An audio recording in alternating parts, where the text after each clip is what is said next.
This is Dr. Paul Thomlinson from Compass Health Network, and I'm doing a continuing series seeking to inspire hope and promote wellness by applying evidence-based psychology to the problems and issues arising during these troubling times we're living in and living through. I'm hoping to somehow make a small contribution to helping us all make it through these times with grace and humanity.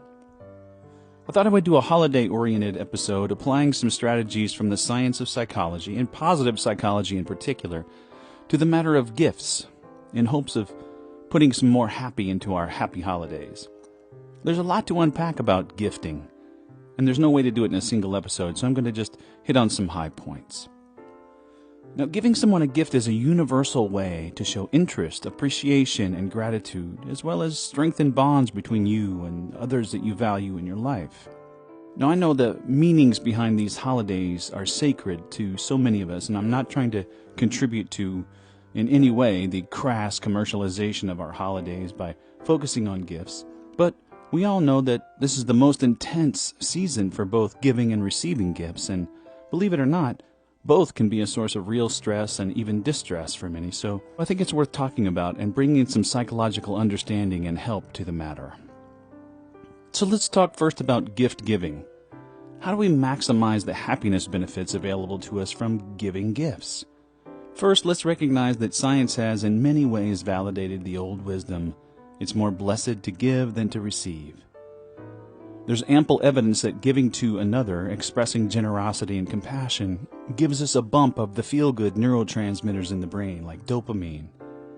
We all know that the norm of reciprocity governs so much of what we do here, but when we give without expecting anything in return, we're improving our psychological health.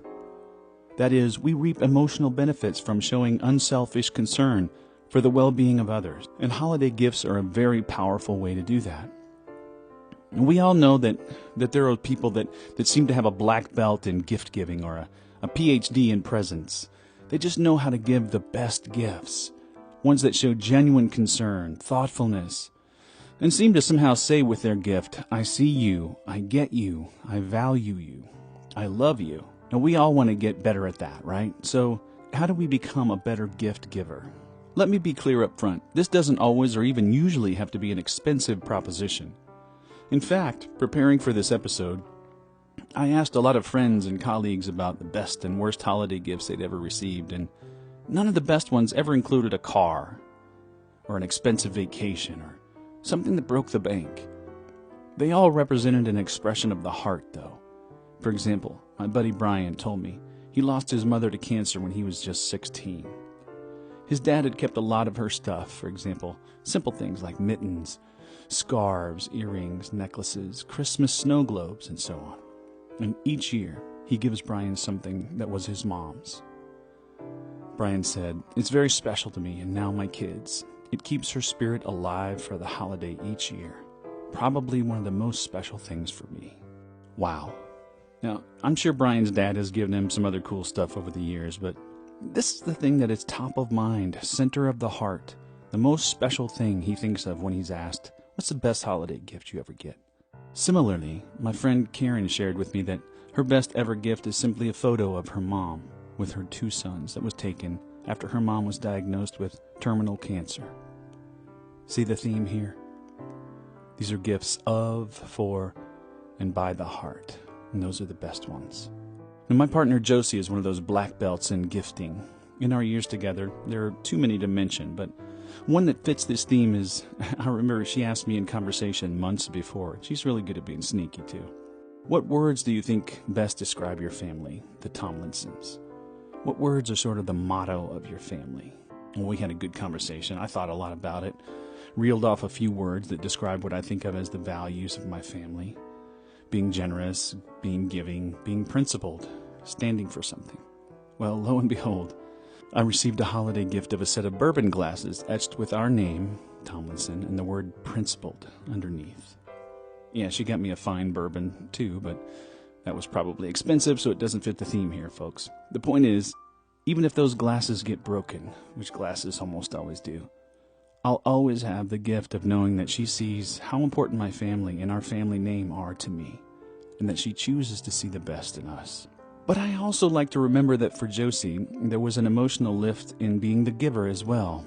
There can be great happiness impact from the whole process of searching for and obtaining just the right gift for someone we love. This involves determining what is needed, what would have the most impact on the person, and choosing just the right thing. It can be a lot of work, but it's good work if you can find it. There's a principle in positive psychology of positive attraction, the simple notion that if you do something positive, you attract positivity to you. Although people don't always give gifts in order to get something in return, that reciprocity norm I mentioned is so deeply ingrained in us. It's hard not to have a reflexive feeling of, if I do a good deed, something good will also happen to me. I think it's truly a rare person who has it in them to give with absolutely no thought of return. But I do think that's an aspirational goal for us psychologically and spiritually, at least for me. It's a tough mountain to climb. I think reciprocity is so deep as to pretty much be an innate sense. No matter what gift we give, we all want to receive as well, right? Perhaps the ability to give with no thought of return emerges more as we get a little older, maybe. I don't know any research on it, but I love the meme I see this time of year sometimes that says something to the effect of, as I've gotten older, the only gift I really want for the holidays is the one I can't buy, that can't be bought. The ones I love gathered around me, happy and healthy. Now, speaking of gathering, or in 2020, the likelihood of not gathering, this has implications for gifting as well. One of the great happiness bumps from gifts comes from getting to see our loved ones receive what we're giving them. Think about the classic scene, the joy we have as parents, getting to see our kids tearing through that wrapping paper on Christmas morning, for example. But what if we're distant and can't see that?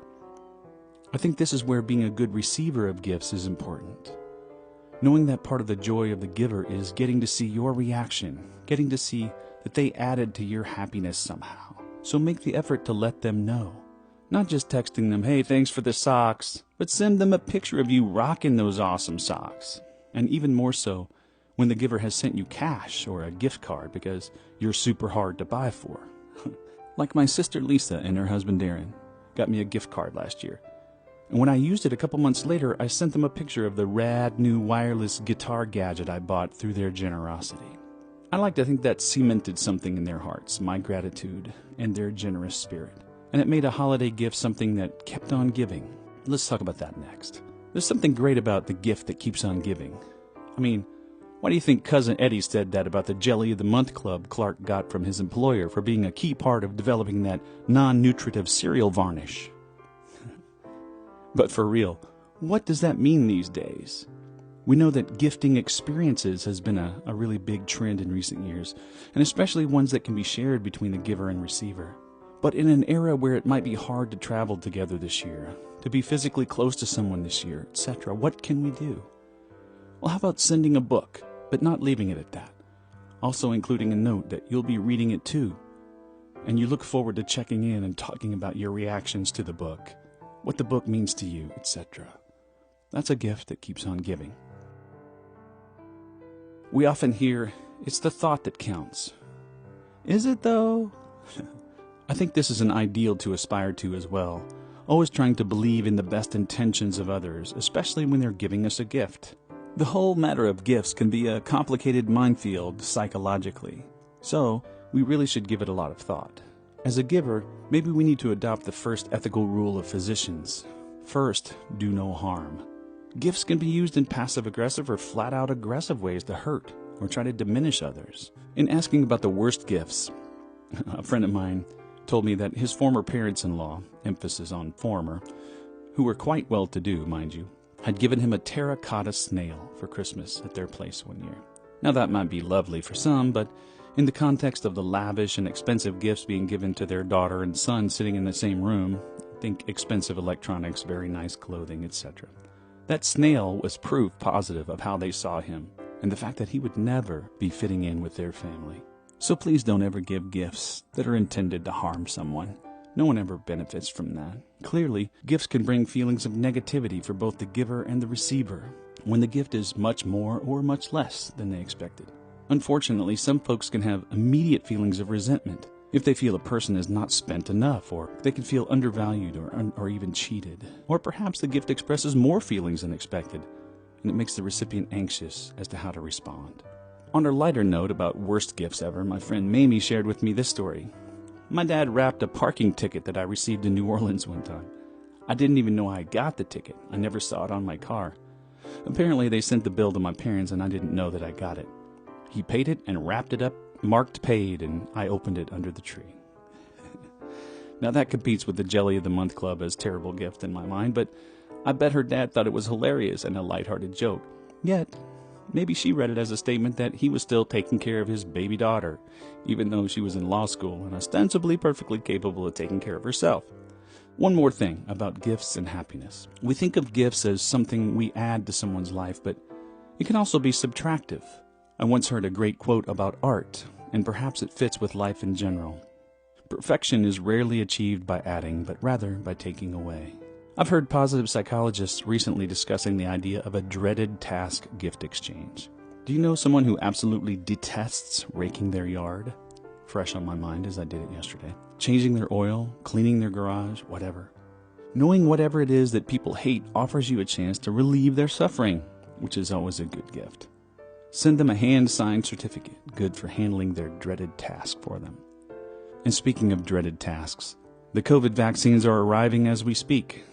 Give the world a gift and get yours as soon as you can, as soon as you're able. I'd do it for you if I could, because this is our way forward, our way out of this forest fire we're in. Be patient, be brave, persist, carry on, and happy holidays.